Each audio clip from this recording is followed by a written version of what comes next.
sebagai hamba Allah Subhanahu wa taala ataupun sebagai manusia untuk memakan hak orang lain ataupun mengambil harta orang lain dengan cara yang batil. Kalian tahu batil itu apa? Ada yang tahu batil itu apa? Apa batil? Yang tahu batil berarti 10.000. Ayo, batil, tapi jangan searching ya. Ayo, batil. Lumayan kan nih buat jajan sebelah. Batil apa? Jangan ada yang salah apa? Ngomong aja nggak apa-apa bersuara. Jangan malu, nggak bakal ditawain kok kalau salah, nggak bakal disalahin kok kalau salah. Iya. Ayo. Apa itu Rio? Apa itu? Tidak benar atau salah? Iya betul, tidak benar atau salah. Majunya maju.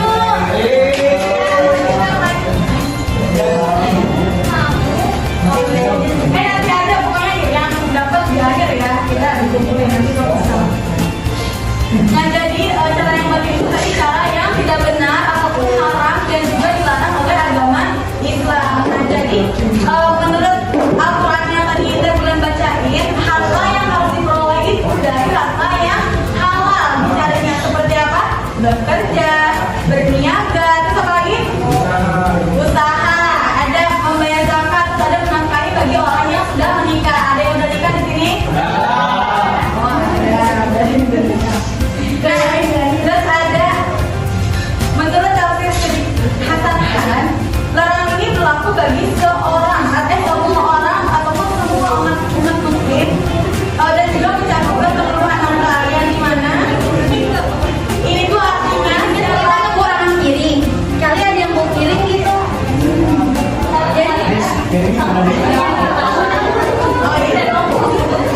Kalian boleh sambil makan ya, tapi ini karena piringnya ada 5 jadi kita yang dapat duluan. Iya, itu kamu pilih ya?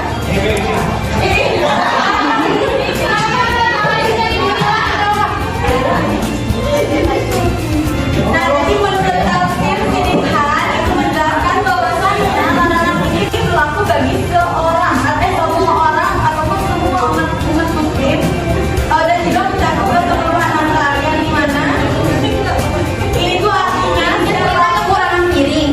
Kalian ada yang mau piring gitu?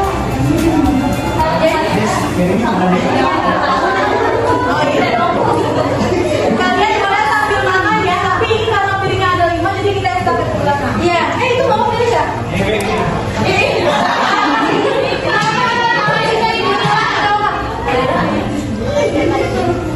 Nah, jadi menurut tafsir Siddiqhan itu menjelaskan bahwasanya larangan ini berlaku bagi semua orang dan juga mencakup sebagai harta.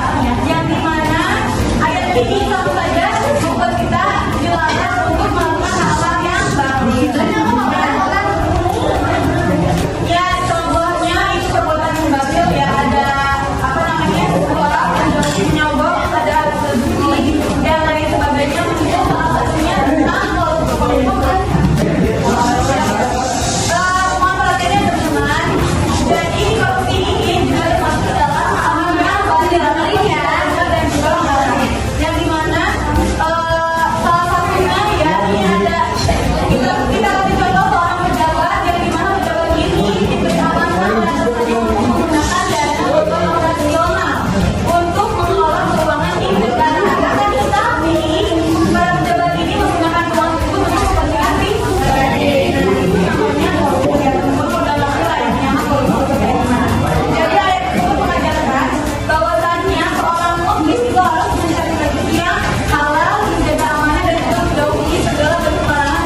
memegang tanggung jawab, kita punya rasa tanggung jawab. Nanti kita di akhirat dipertanggungjawabin perbuatan kita di dunia.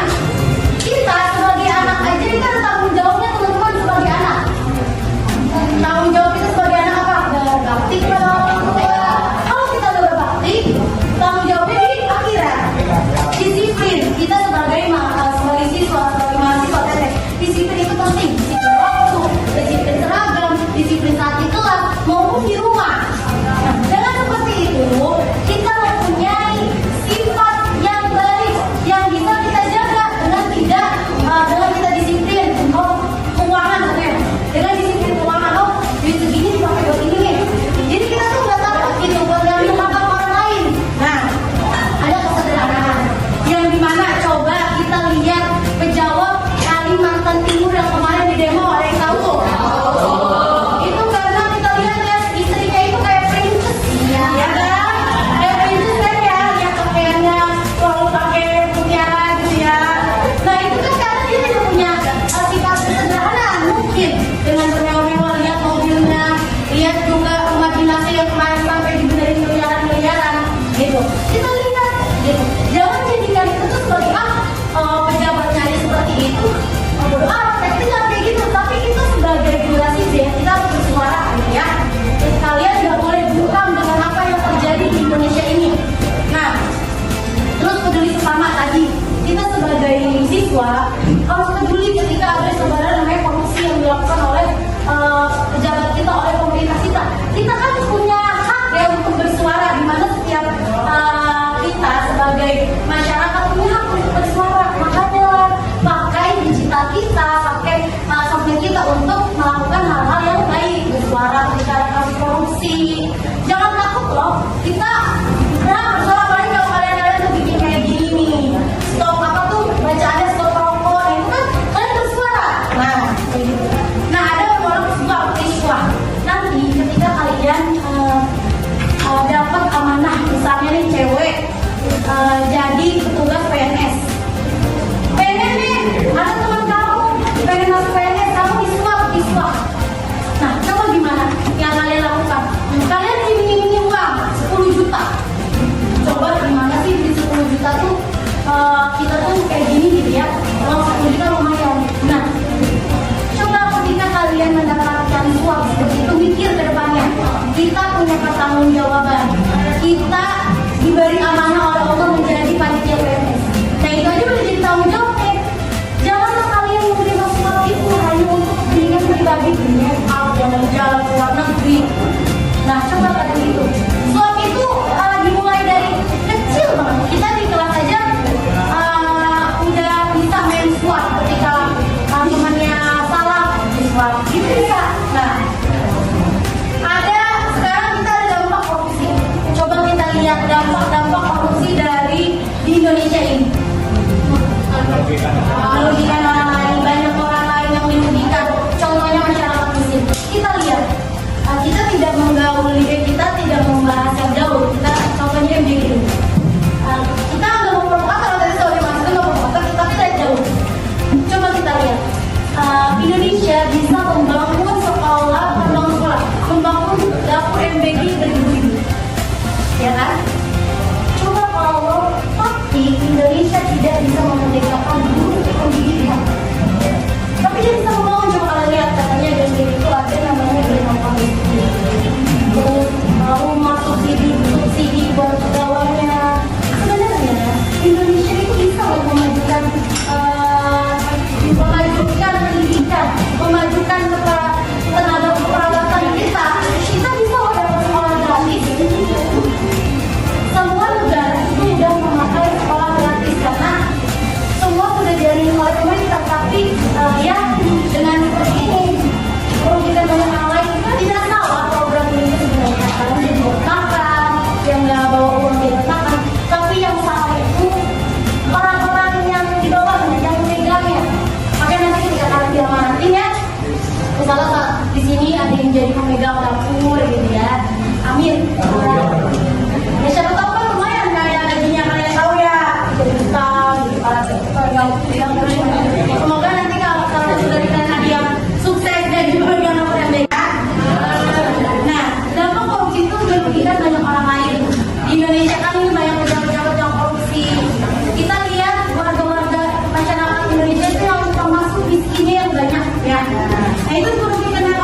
menghilangkan kepercayaan. Banyak orang jadinya merasa, kok Indonesia begini banget sih? Kok banyak banget sih korupsinya? Pejabat itu kok banyak banget yang korupsi? Belum bisa Bapak. Nah, menimbulkan ketidakadilan tadi sudah jelaskan. Kalau orang yang korupsi, jadi dia tidak punya rasa, oh, saya punya duit banyak deh gitu. Jadi dia tuh tidak punya rasa keadilan kepada orang yang miskin. Jadi bodoh amatan gitu ya bahasanya kan. Nah, menghambat kemajuan bangsa yang dimana korupsi di Indonesia itu banyak sekali dilakukan oleh pejabat-pejabatnya, oleh pemerintahannya. Inilah yang menjadi penghambat kemajuan bangsa yang dimana kita nggak usah jauh-jauh kita lihat negara-negara yang kayak di Singapura, yang dimana udah bagus ya sekarang kemajuannya. Nah, merusak moral dan karakter. Dimana orangnya berkorupsi itu kita harus bisa tetap karakternya seperti apa, moralnya. Nah, ini ada dalam Quran surah Al-Anfal ayat 27. Larangan tentang orang yang berkhianat kepada Allah yang sulit diberikan kepercayaannya. A'udzubillahi minasyaitonir rajim. Bismillahirrahmanirrahim. Ya ayyuhalladzina amanu la takhunu khusus wa taqulu amanatikum wa antum ta'lamun.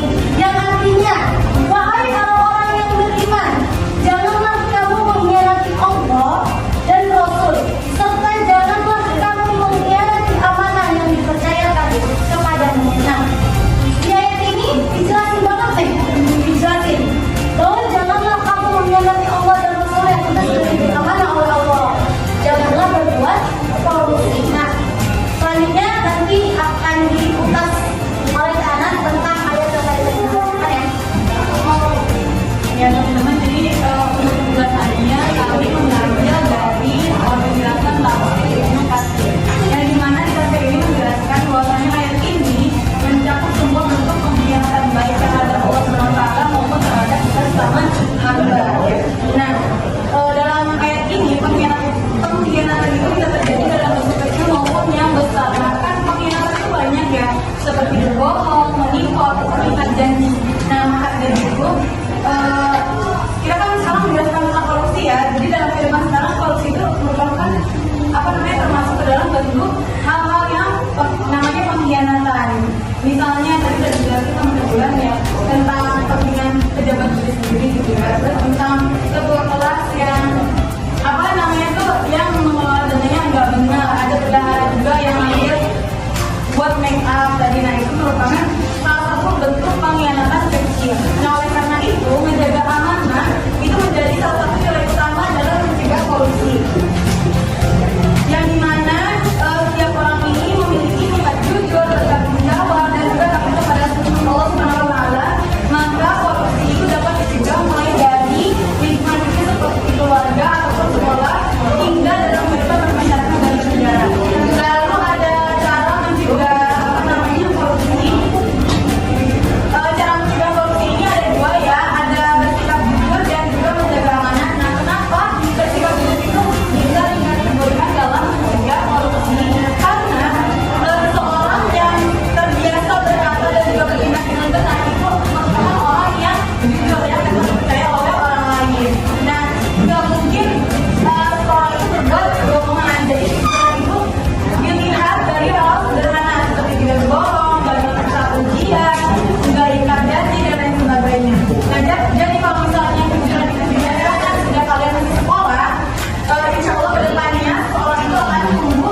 bahkan pengadilan para penegak hukum ya cara mengatasinya. Cara mengatasinya itu jangan mengulangi dengan diviralkan baru di proses. Tapi gimana cara kita ini ya? Kita lihat dulu. Kita kan tahu hukum di Indonesia itu sangat kompleks. Apalagi dengan pejabat-pejabat. Cobalah kita berpikir ini ya. Kita berpikir rasional nggak rasional sih. Kita udah tahu nih pejabat kita hukum kita lemah. Itu cara mengatasinya. Coba bersikap kalian tuh jangan berbohongan. Tadi yang dibilangin. Coba terbuka. Ketika ada orang yang udah melapor, udah diproses, tapi tetap aja belum ada kejelasan dari pihak ininya. Bersuara aja yang tadi kamu bilangin dengan cara yang kamu lakukan viralin di Instagram. Sekarang tuh pejabat tuh kudu viralin itu tahu. Sekarang tuh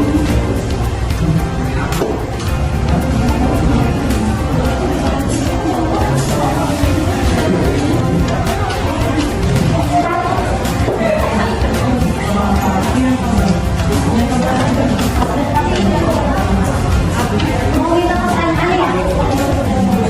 Tadi nanya.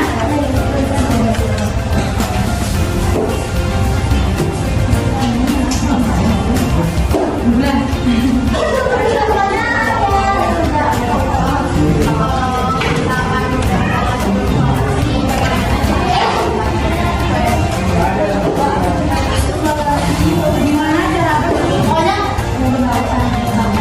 pokoknya ya intinya ketika ada yang korupsi kalian bantu untuk membahas ada yang korupsi nih kalian bantu untuk ngungkapin contohnya kayak kasus yang di Kalimantan itu kan dia dinasti jadi adiknya kakaknya abangnya masuk ke dalam pemerintahan nah itu kan pasti bukan duit coba deh kalian bersuara tuh bantu kami di soalnya kan korupsi yang makin banyak di Indonesia karena pejabatnya yang kurang punya moral, kurangnya iman. intinya tuh iman. Karena kalau nggak punya iman, Gimana ada yang mau ditambahin lagi nggak? Atau teman-teman juga kita ada yang diskusi kok. Mungkin dari adik-adik semua ada yang mau menambahkan atau sharing-sharing tentang kasus korupsi gitu. Boleh kok. Tapi ini tambahan dari aku ya, kalau misalnya tadi korupsi dia tobatnya diterima di rumah. Nah kan tadi juga sama kayak bulan ada yang namanya tobatan nasuha ya. Nah itu tobat yang paling diterima gitu. Nah tobat nasuha ini itu benar-benar berhenti melakukan maksiat. Maksiat itu katanya pacaran ya, tapi saudara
Iya.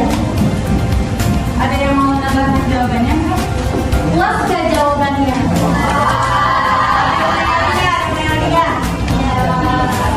Nah, yang terakhir, kita mau minta 2 orang buat review nanti ada lagi dari kita.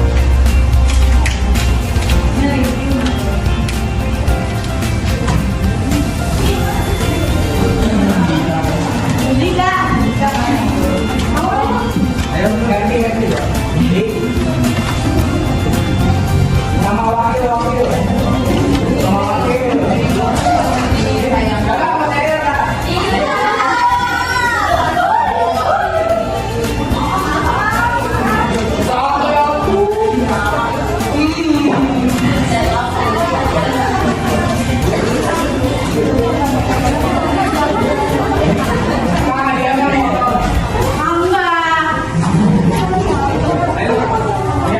Mau review kan? Orang wakilan. Sekolah lagi. Ayo. Jangan lagi weh. Habis ini udah mau kita tutup kita. Kanan. Jangan lupa udah capek ya. Ayo kalian. Mau maju ya? Iya.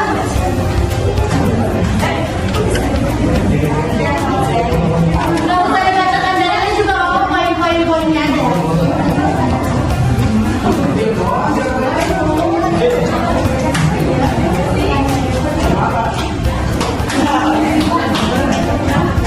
Di sini, di sini.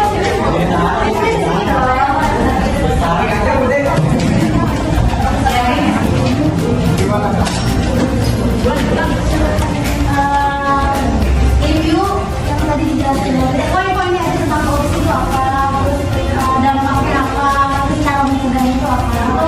Yang kalian tadi tangkap aja nggak apa-apa. Coba dulu dong. Ini boleh. Assalamualaikum warahmatullahi wabarakatuh. Jadi untuk yang saya katakan dari korupsi adalah suatu tindakan atau tindakan yang sangat merugikan orang lain dan juga diri sendiri. Dan itu suatu tindakan tercela bagi keburukan ya. Dan intinya bagi diri saya, mau sesuai apapun kalian hidup, terus kalian punya jabatan, jangan korupsi. Ingat, setelah badai akan datang lagi.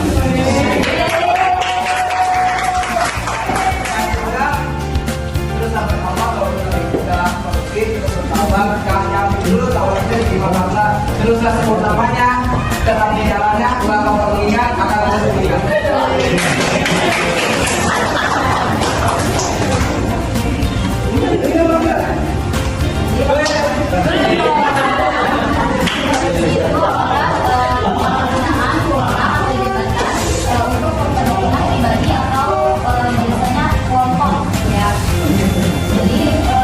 Cara mencegahnya itu kita harus bersikap amanah dan adil. Korupsi itu dapat tumbuh dari hal-hal kecil, dan jika udah tertanam dari diri kita, maka kedepannya kita bakal lebih sering terbiasa melakukan hal tersebut.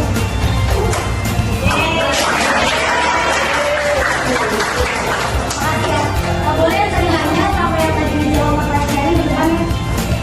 Mana yang tadi jawab apa namanya kan? Guys, dari bawah. Yang berarti. Kayaknya sudah juga. Mereka menangis kan? Nah, ini lagi kami dulu. Jadi yang bertanya dapat 10.000 ya.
bukan hanya di sekolah, di luar pun kita bisa menjadi. Yang penting dari diri kita bisa membawa apa dalam artian apa? Ya kita kecil pun jangan pernah berbulan. Itu yang tadi dijelaskan sama di atas. Ada istilah jangan 5 mati. Itu harus dihilangkan. Cukup dari saya, terima kasih kepada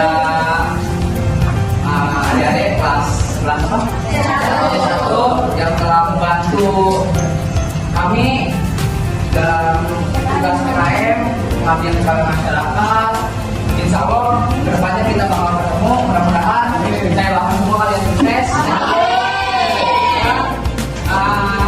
Semoga ada yang masuk ke Unsika ya.